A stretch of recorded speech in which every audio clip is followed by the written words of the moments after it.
Code Vein is a Twitter argument simulator developed by Bandai Namco and released in 2019. More importantly, it's a Souls-like anime RPG, and those are two words that by themselves are all the marketing that video games need nowadays. So now, my favorite genre of games has been ruthlessly fused with anime, and I just have to live with it. I have a confession to make: I don't like anime. I will not elaborate why, because I don't need to explain shit. Look, anime fans, I get it. You like Asian cartoons, I don't. I like women that are over the age of 18. We disagree on things, that's fine. I may not like anime, but I do like Persona 5, and this game cannot be more clearly inspired if it tried. In fact, just about everything in this game is a hodgepodge of whatever games the devs were playing at the time. The art style is from Persona 5, the enemy design is from Saints Row 3, the combat is from Dark Souls, and the level design is from Dark Souls 2. Most importantly though, the story is from Pokemon Sun and Moon, in the sense that the majority of the game is just characters standing around and expositing lore, and yet the story is still inconceivably retarded. Blood. The truth is, we don't have a lot of hope without you. So allow me to summarize what might unfortunately be the best Souls-like. So you boot up the game, and the first thing you'll notice is that this is the brightest title screen in all of existence. And if you sit here looking at it, the game will say, not enough eye damage. Here, watch this AMV.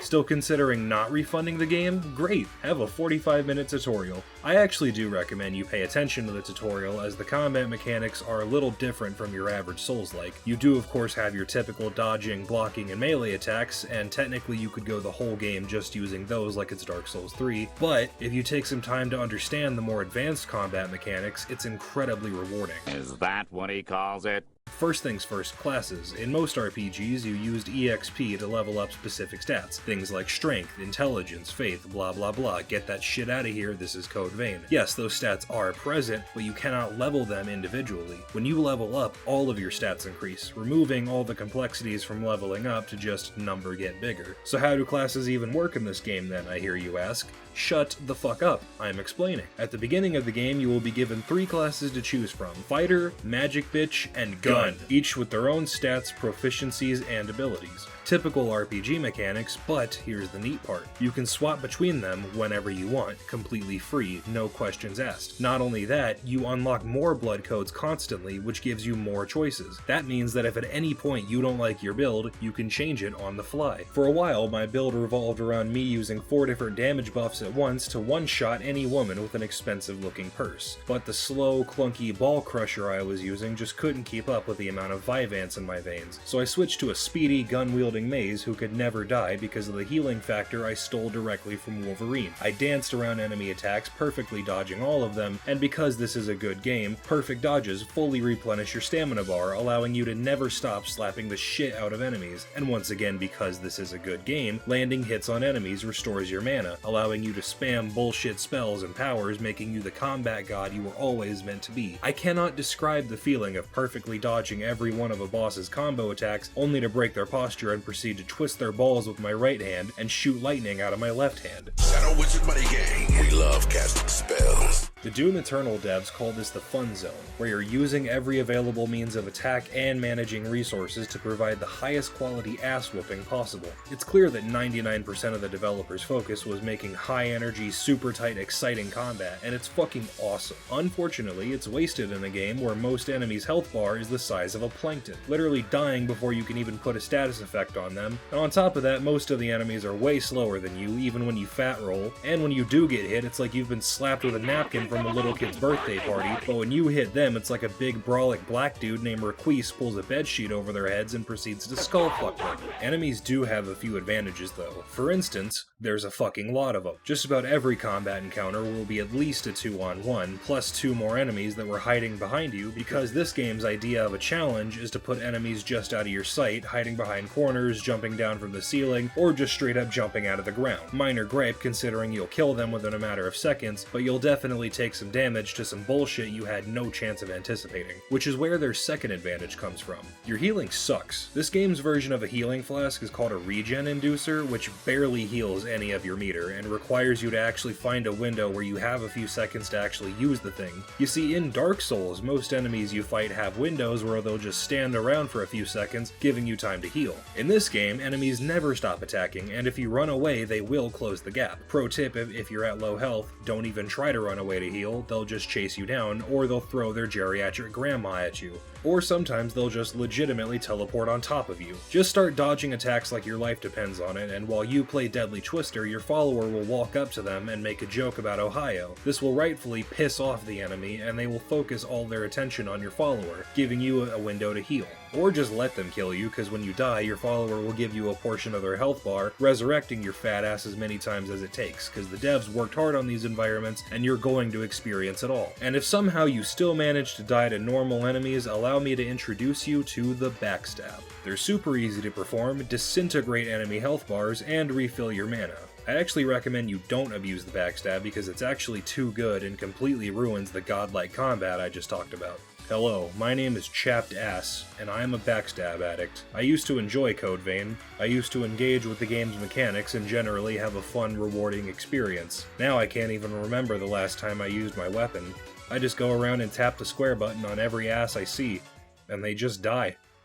I'm also chronically addicted to Jelkin, but honestly it doesn't matter how you play against common enemies. As the game goes on, you'll realize that they're just fodder for you to try out different weapons and abilities and such without worrying about getting your dick flattened. And having an army of EXP pinatas everywhere you go becomes really useful whenever you're grinding to max out spells. You see, every spell in the game is attached to a specific blood code, so if you want to use them, you have to use that blood code, which means rearranging all your stats. But if you kill a certain amount of enemies with that blood code, the game will say, here, you can keep these, you've earned them, and you'll be able to use those spells with any other blood code. So the trade here is that you spend a little time playing with a build you typically wouldn't have, and in return you get an expanded repertoire of abilities at your disposal. It's really cool to have a Souls-like not only encourage but reward experimenting rather than just sticking with one thing for the entire game. Multiplayer. Code Vein has multiplayer. And it's trash. Why is it trash? Because it doesn't exist. Go ahead, try to get into a multiplayer game. Your very essence will rot away and you'll be forgotten by the time you manage to get into a game. Actually, let me check how many players are online right now. Oh, well, at least they censored that. Oh, I'm gonna have to blur that. Okay, well,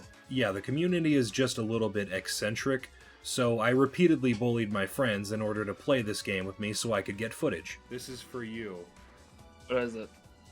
It's 3 subscribers. Bitch. Oh, that did nothing. Nice. This'll do something. Boom! Yeah. What the fuck? Okay, he's just immune to the magic. Yeah, no, I used my best spell and it was fucking nullified because you backstabbed him. I have 4 mana left, you bitch. Shown. I just put frost on your weapon, which probably won't work. He's probably a not weak to frost, but whatever. Well, I just killed him. How is he not weak to frost? Oh, kill yourself. Talk to her and see how many vestiges you have. Well, I can't. It's unavailable while playing multiplayer mode. 1 second. Oh, I'm dead. Well, never mind. Wait, can I dance while you're dead? Yeah. I cranked 1 Charleston on him and he fucking instantly killed me. Great times. I was so excited to talk about the combat that I wrote 3 pages of the script before realizing I hadn't even mentioned what the game was about. In the year 2077, Vampire the Masquerade has become a bigger franchise than Star Wars and Pokemon combined. As a result, everyone starts eating vampire bats for breakfast, lunch, and dinner. And because of science, everyone becomes an immortal vampire, whose only weakness is normal clothing. There's no armor in this game, just drip. To prevent the spread of annoying tabletop RPG fans, all of Poland has been walled off, trapping every vampire inside. But to the shock and horror of everyone, it turns out vampires need blood to survive. Who could have seen that coming? So now the vampires are trapped and starving to death in Poland. President Ozzy Osbourne rations bat testicles to help, but it's never enough. Soon the vampires succumb to frenzy, transforming into monsters, monkeys, cats, and BBWs. The trans agenda has gone gone too far. Megan Fox volunteers herself for experimentation to try to find a way to cure the vampires of their bloodlust. But going weeks without drinking Machine Gun Kelly's blood has dire consequences on her body. She turns into a being of unfathomable power, a god against puny mortals, a walking apocalypse unstoppable by any known means. You kill her by stabbing her in the chest. Nobody thought to try that. You absorb some of her blood, giving you some bullshit powers that are never explained and do whatever the plot needs you to do at the time. You die. This guy shoots you in the chest. But you live, and you've lost all your memories. Now you must team up with Persona 5 protagonists to solve the mystery of who the why and what the how, and save the world with the power of friendship. Just once you get out of the character creator. As you can see, I have crafted the perfect woman with every mental illness a man could want. I also made a slightly less deranged Colombian tweaker.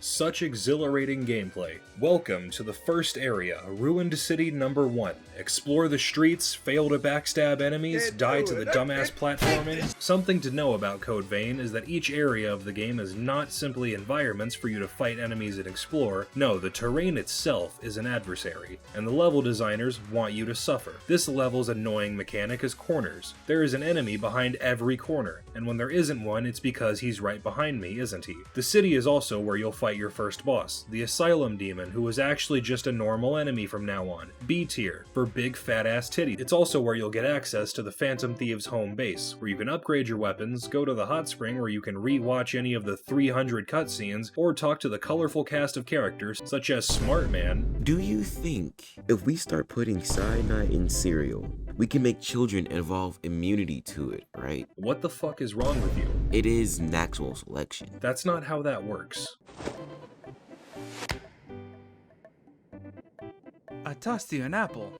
That means we're dating now. Who are you? The captain of the friendship. That's cringe. Friendship is the only drug I need. Clearly you've never had cocaine. And also, woman. You're ugly, you're disgusting, I'm gonna kill you, give me $300. Will you step on me if I do? No. Hanging out with my best friend. Bitch, I'll knock you the fuck out. Listen, I gotta go. I gotta hurry. Stop coming in here on this weird ass shit. I just hit somebody's car. I gotta hurry up and get out of here. Just listen real quick. What did you hit somebody? You don't got a fucking car. What you hit it with? I do got a car. I got a car outside. I smacked some shit. I gotta go. Listen. Bitch, I hope somebody called the police on you. Just about every character in this game is brain dead, but they'll prove useful in combat as your follower. Not by doing actual damage to enemies, but by giving you some of their useless health bars so that you can die again, upon which they will apologize to you for your incompetence. And also you can give them gifts which they will never appreciate unless it's a tomato Odin sandwich. I actually checked a graph and that's legitimately the only item that every character likes. Other than that, it's a guessing game. What do you get in return? Chrome. And the best gun in the game. Also at home base, there's a playable piano and a jukebox with 2 songs. Most importantly though, there's a mirror where you can completely change your character's appearance to create the most slay vampire in Los Angeles. Observe how I serve. But anyway, the city serves as I can't even say the word serve anymore, god damn it. The city serves as a crossroad to the next 2 areas, unless each one less interesting than the last. Introducing Blighttown and Mitch McConnell's anus. Ultimately, which area you go to is a choice of which boss you want to fight. Shark GF or Moth GF. They combined the world's most terrifying creature with a shark. One of them is toxic, one of them slows you down from the grind, both are annoying and talk too much. Oh, and also you watch a child die. After you've completed both of those areas, Joker will tell you to take your sensitive ass back to the city, where this average Polish man will just happen to know that this statue has a mechanism that lowers this ladder with Bluetooth, allowing you to finally access the level where the story will begin. After 8 hours and 34 cutscenes, I am not joking. This game has no clue how to tell a story without interrupting the gameplay with a 4-minute cutscene every time something happens. Oh, what's that? You want environmental storytelling?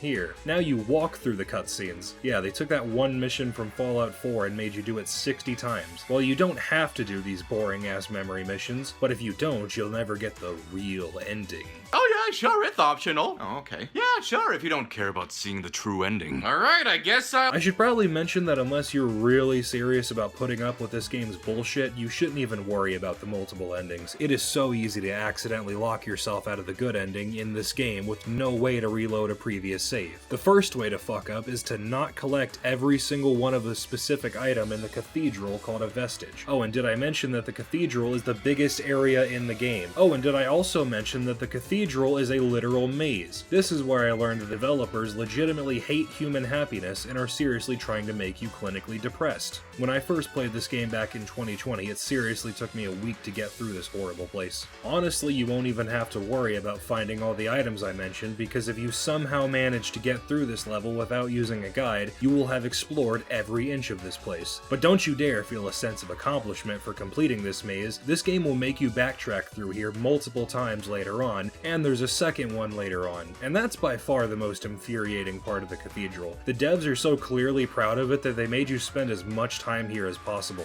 I speak on behalf of all non-masochists when I say that whoever is responsible for programming this level needs to be located, branded like an animal, and banned from ever working on video games for the rest of their life. And if the Code Vein devs responsible for this are watching this video, just know that I have already located you and you're on borrowed time. We will meet soon, and when we do, don't hesitate, because I won't.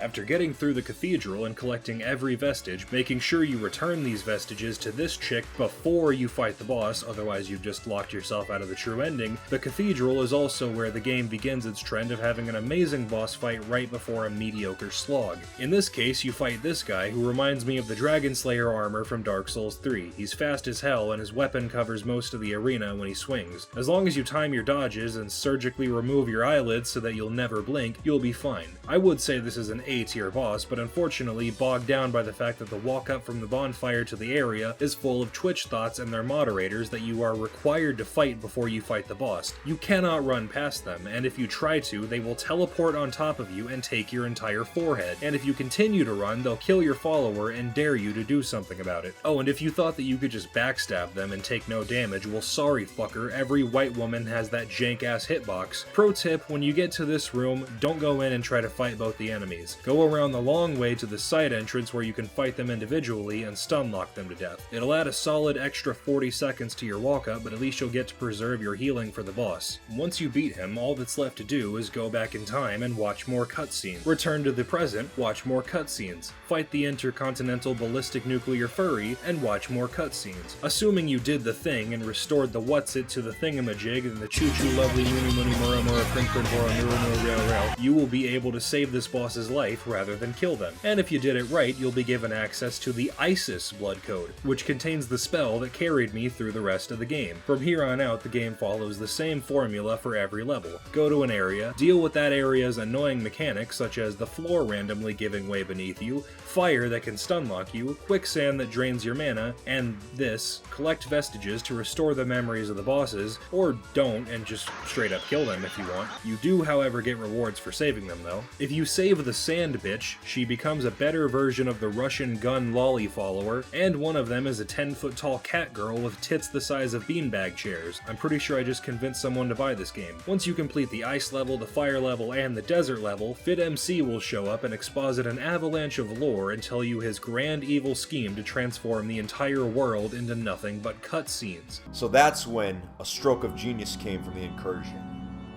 For the first time ever in 2B2T history, slave labor. He is succeeding. Thankfully, you stumble upon this thing that teleports you right into his base. Damn, there was no other way to place these characters where they need to go. Maybe a cutscene would have been useful, you know, have a cutscene that shows characters actually doing important things to the story instead of eating a fucking rice ball. Nah, just teleport right into the enemy base. No issues, whatever. Welcome to the Cathedral Part 2, Electric Boogaloo, Backstab Everything Edition. I actually really like this level. There's no bullshit mechanics or needless backtracking. It's a small linear area with heaps of enemies to fight in each room, and for the first time the game pulls back all the fat and just lets you kill shit. Also, every enemy drops like 5,000 souls, so it's perfect for grinding, which you're gonna need to do because of this next boss fight. Introducing Badlands Chugs and fuck! I refuse to compare them to Ornstein and Smo. Imagine, if you will, a world where the Godskin duo could attack you from across the arena with attacks that you will never see coming, and their attention will swap between you and your follower randomly,